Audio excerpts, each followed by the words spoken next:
Class 6 এর বাংলাদেশ ও বিশ্ব পরিচয়ের যে সম্পূর্ণ অর্ধবার্ষিক পরীক্ষা 2025 এর সিলেবাস, এবং এখানে শুধু সিলেবাস থেকে যদি দাগিয়ে দেয় তাহলে হবে না।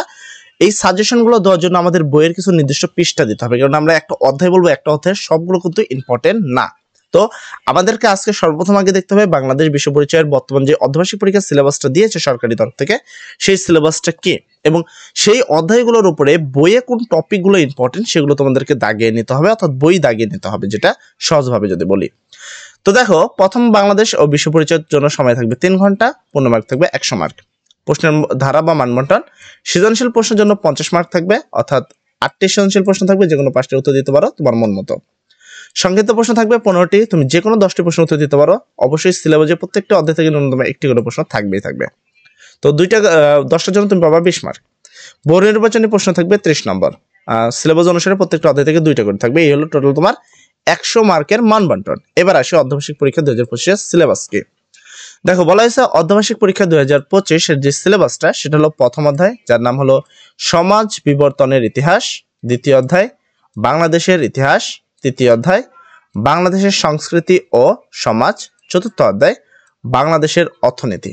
এবার কথা হলো এইগুলোর মধ্যে কোনগুলো সবচেয়ে ইম্পর্টেন্ট। আমি যদি অধ্যায় দাগিয়ে দিই তাহলে কিন্তু এখান থেকে তুমি পুরো অধ্যায়টা বলবা। অ্যাকচুয়ালি এখান থেকে পুরো অধ্যায়টা নয়, এখান থেকে তোমাকে মূলত অধ্যায়ের টপিকটা বলতে হবে। তো আমি চলে যাবো বইয়ে, তোমাদের এই যে তোমাদের ষষ্ঠ শ্রেণীর বাংলাদেশ বিশ্ব পরিচয় বইয়ের হোম পেজ। তো এখানে যদি আমি আসি, একটু জুম যদি সারে, আচ্ছা এখানে তোমরা দেখতে পারবে এরকম পেজ একটা দেখতে পাচ্ছ। তো এরকম দেখো, এখানে যে সিলেবাস, এখানে আমরা এই যে প্রথম অধ্যায় আমরা এখানে আস্তে করে আসলাম। আচ্ছা, প্রথম অধ্যায় এখন কথা হলো তুমি কোনগুলো পড়বা, প্রথম অধ্যায়ের টপিকটা কি। তো ফার্স্ট এগুলোকে আমি গুরুত্ব দিব না, সমাজের ধারণা সম্পর্কিত আমি কিছু বলবো না, কারণ এগুলো থেকে সবচেয়ে ইম্পর্টেন্ট টপিক হলো এই যে এইটা পার্ট 2।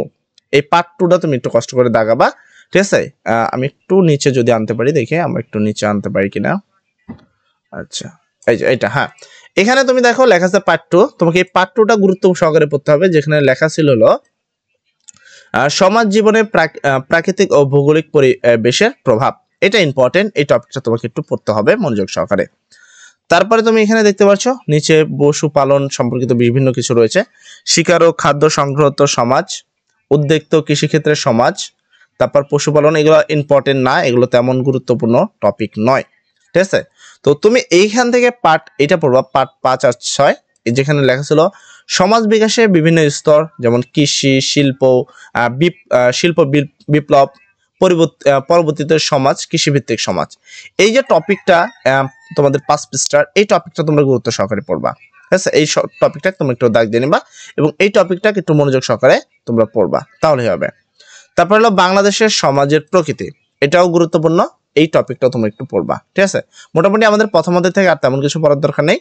তারপর অর্ধবার্ষিক পরীক্ষার জন্য এখানে একটি সৃজনশীল প্রশ্ন দেওয়া আছে, অবশ্যই এই সৃজনশীলটা খুবই মনোযোগ সহকারে পড়বা, কেন অর্ধবার্ষিক পরীক্ষা বইয়ের যে সৃজনশীলগুলো দেওয়া থাকে এটা কিন্তু ভেরি ভেরি ইম্পর্টেন্ট, মানে এই সৃজনশীলটা 100% গুরুত্ব সহকারে পড়বা। আচ্ছা, এরপরে তোমাদের দ্বিতীয় অধ্যায়ের নাম হলো বাংলাদেশের ইতিহাস।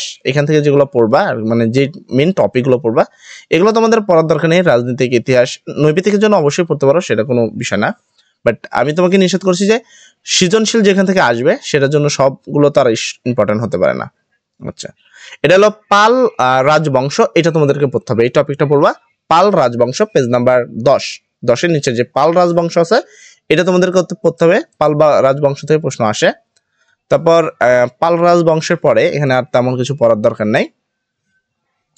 অর্থনীতি, ধর্ম, এটা কুটির শিল্পটা পড়বা, কুটির শিল্পটা খুব ইম্পর্টেন্ট, কুটির শিল্প থেকে প্রশ্ন আসে। তারপরে এখানে তোমরা পড়বা এই যে এই টপিকটা খুবই গুরুত্বপূর্ণ করতে হবে, পার্ট 5, প্রাচীন বাংলার বিনোদন, স্থাপত্য এবং ভাস্কর্য ও চিত্রকলা।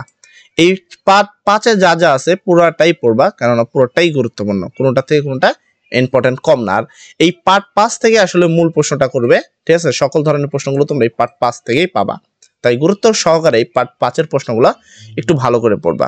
তারপরে এটা তোমার প্রয়োজন পড়বে না, শিক্ষা এটা লাগবে না। আচ্ছা, এটা পড়বা পার্ট 6, মুসলিম শাসন আমল বাংলা, এটা একটু পড়ে নিবা, ঠিক আছে। এটা গুরুত্বপূর্ণ, মুসলিম শাসন আমল। আচ্ছা, তো আমরা মুসলিম শাসন আমলের পর নিচে যাব। মুসলিম শাসন আমলের থেকেও আবার সবচেয়ে বেশি গুরুত্বপূর্ণ, মুসলিম শাসন আমলে তুমি চাইলে বাদ দিতে পারো, এখানে তুমি ঔপন্যাসিক যুগের বাংলা এইটা পড়বা। মুসলিম শাসন আমলের থেকে কিন্তু এইটা তোমার পার্ট 8টা গুরুত্বপূর্ণ। তো তুমি মুসলিম শাসন আমলকে চাইলে স্কিপ করে এইটাকে গুরুত্ব সহকারে পড়বা, এখান থেকে অবশ্যই প্রশ্ন তোমরা পাবা। ঠিক আছে, তাই তো মোটামুটি এই কয়টা টপিক পড়লে তোমাদের দ্বিতীয় অধ্যায় হয়ে যাবে। এবং এখানে যে নৈবিত্তিকগুলো আছে এই নৈবিত্তিক প্রশ্নের উত্তরগুলো করবা, পাশাপাশি এখানে দেখবে তোমাদের জন্য সৃজনশীল রয়েছে, এখানে 2টা সৃজনশীল রয়েছে।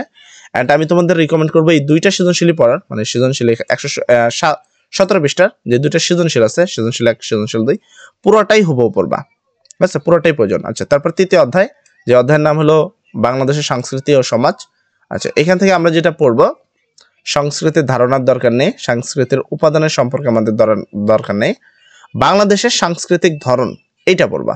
ঠিক আছে, পার্ট 10 পৃষ্ঠা নাম্বার 20। পার্ট 3-এ পড়বা বাংলাদেশের সাংস্কৃতিক ধরন, এটা খুবই গুরুত্বপূর্ণ এবং এটা খুবই মনোযোগ সহকারে তোমাদের পড়তে হবে। আচ্ছা, এই পার্টটা পড়ে নিবা তোমরা একটু ভালো করে। তো মোটামুটি এইখান থেকে এই টপিকটা পড়লেই মোটামুটি হয়ে যাবে, আর তেমন কিছু লাগবে না। তোমরা এটা পড়ে নিবা। যদি তাও কেউ একটু বেশি পড়তে চাও সেক্ষেত্রে সে পড়তে পারো বাংলাদেশের সাংস্কৃতিক উপাদান, এই 2টা টপিক পড়তে পারো। তবে আমি তোমাকে রিকমেন্ড করবো পার্ট 3-কে ভুলেও মিস দেবে না, পার্ট 3-কে ভুলেও মিস দেবে না, ওটাকে গুরুত্ব সহকারে করবা।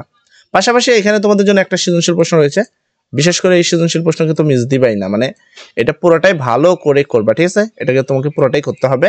তো সৃজনশীল 22 নম্বর পৃষ্ঠা, এটা খুবই গুরুত্বপূর্ণ। আর অর্ধবার্ষিক পরীক্ষার ম্যাক্সিমাম প্রশ্ন কিন্তু এই যে বইয়ের যে লাস্টের সৃজনশীল প্রশ্ন থাকে এখান থেকে আসবে, আর বিশেষ করে যেগুলো তোমাদের সিলেবাসে অন্তর্ভুক্ত অধ্যায় রয়েছে সেগুলো থেকে আসবে। তারপর তোমাদের চতুর্থ অধ্যায়, যেটার নাম হলো বাংলাদেশের অর্থনীতি।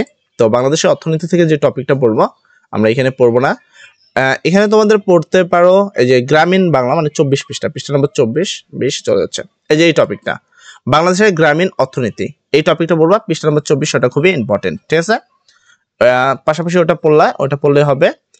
তারপর হলো গ্রামীণ অর্থনীতির গুরুত্ব, এটাও পড়বা।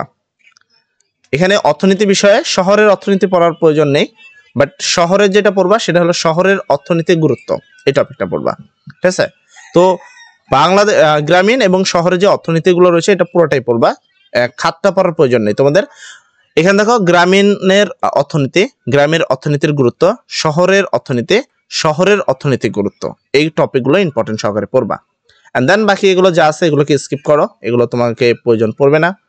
তারপর হলো অর্থনৈতিক উন্নয়নের পথ, এটা ইম্পর্টেন্ট তোমাদের জন্য। ঠিক আছে, অর্থনৈতিক উন্নয়নের পথ, এটা ইম্পর্টেন্ট কেন, এখান থেকে প্রশ্ন করা হয় কিভাবে আমাদের দেশকে উন্নয়নশীল করা যায় আর কি, সেই টপিক একটা ঘ নাম্বার প্রশ্ন তারা দিয়ে রাখে।